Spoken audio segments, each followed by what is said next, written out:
হবে।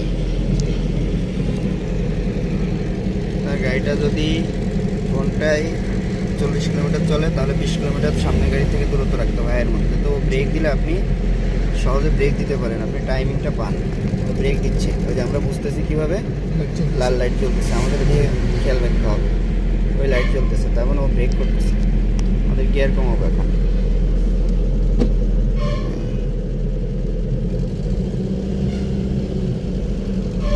আস্তে আস্তে আস্তে আস্তে আস্তে ওভারটেকের মধ্যে ওভারটেক করবো না।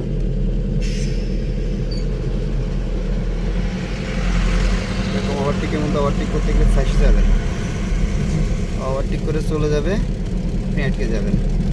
ওভারটেক করার পরে দেখতে হবে যে আপনার সাইডটা ক্লিয়ার আছে কিনা। আর গাড়ি চালানোর মতো কখনো ব্যস্ততা দেখানো যাবে না, ব্যস্ততার কারণে কিন্তু গাড়ি অ্যাক্সিডেন্ট হয় আমাদের।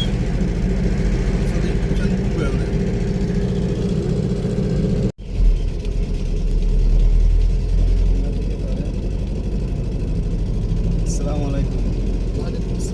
আব্দুর রহমান ভাই, ওই যে আমাদের ইসলাম ড্রাইভিং স্কুল থেকে ট্রেনিং করতেছেন, ড্রাইভিং প্রশিক্ষণ নিচ্ছেন, তো আসলে আপনার কাছে কেমন লাগতেছে? আমার কাছে আলহামদুলিল্লাহ অনেক ভালো লাগতেছে। আপনাদের সব কিছু আমার ভালো লাগছে। প্রত্যেকটা ছোটোখাটো বিষয় তুলে ধরা হয়, শিখিয়ে দেওয়া হয় খুব যত্ন করে, প্রত্যেকটা স্টুডেন্টকে গড়ে তোলা হয়। তো আমি আলহামদুলিল্লাহ, আমি যে গাড়ি এত তাড়াতাড়ি শিখিয়ে ফেলবো আমি নিজে ভাবতে পারি না। আমি মনে করছি আমার দ্বিতীয় কোর্স নিতে হবে। তো সেখানে আমি দেখতেছি আমার এক কোর্সেই যথেষ্ট আমার জন্য। আমি মোটামুটি গাড়ি এখন ভালো চালাতে পারতেছি।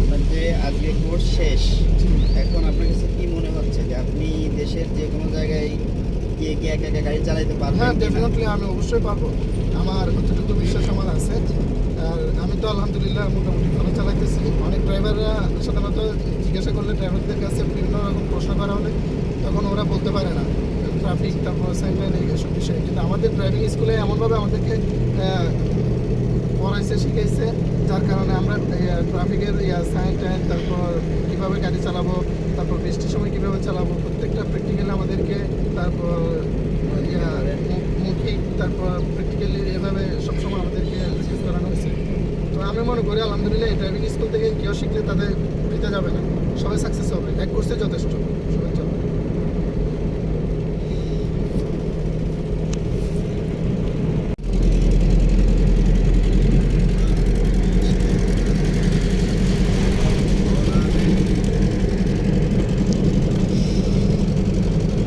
আপনি রোডে চলার যে নিয়মগুলো আছে, যেমন রোড সাইন, ট্রাফিক সিগন্যাল, এগুলো আপনি দূর থেকে দেখলে সহজে বুঝবেন কি না?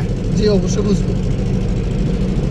আমাদের ক্লাসে যে সাইন, সংকেত এবং ড্রাইভিং লাইসেন্সের জন্য পরীক্ষার জন্য যে প্রস্তুতি, যে প্রশিক্ষণ দেওয়া হয়, আপনি যদি চান ইচ্ছা করে যে নিজের যোগ্যতায় পরীক্ষা দিবেন, পাশ করবেন, এরকম আপনার ইচ্ছা আছে কিনা? হ্যাঁ, আমার তো যে পাশ করবেন, কনফিডেন্স আছে কিনা হ্যাঁ, আপনার? আমার কনফিডেন্স আছে। কারণ এখানে সব কিছু তো আমাদেরকে একদম ছোট থেকে ছোট বিষয়গুলো আমাদেরকে শিখিয়ে দেওয়া হয়। এখানে ফেল করার সম্ভাবনা নেই। 100 জনের মধ্যে আর মনে করি 99 জনের সাকসেস হবে আমাদের। পরীক্ষার জন্য যে প্রস্তুতিগুলো আছে, যে প্র্যাকটিক্যাল, আপনার জিগজ্যাগ যে পার্কিংটা পরীক্ষা নেওয়া হয় ড্রাইভিং লাইসেন্সের জন্য, আমরা ডানে যাব। তো এটা যে আমরা এখানে করাই, তো আপনি চাইলে একা একা পারবেন কিনা ওইখানে গিয়ে পরীক্ষায়? হ্যাঁ, আমি পারবো, অবশ্যই পারবো। আমার ওইটা বিশ্বাস আছে, আমাদেরকে ভালোভাবে শিখিয়ে দেওয়া হয়েছে। তো আমরা অবশ্যই পারবো। আমরা এখানেও ভালো করি, আর আমাদেরকে যেভাবে শেখানো হয় না পারার সম্ভাবনা নেই। যতই দুর্বল হোক আমি মনে করি আমাদের ড্রাইভিং স্কুলে শিখলে অবশ্যই পারবে।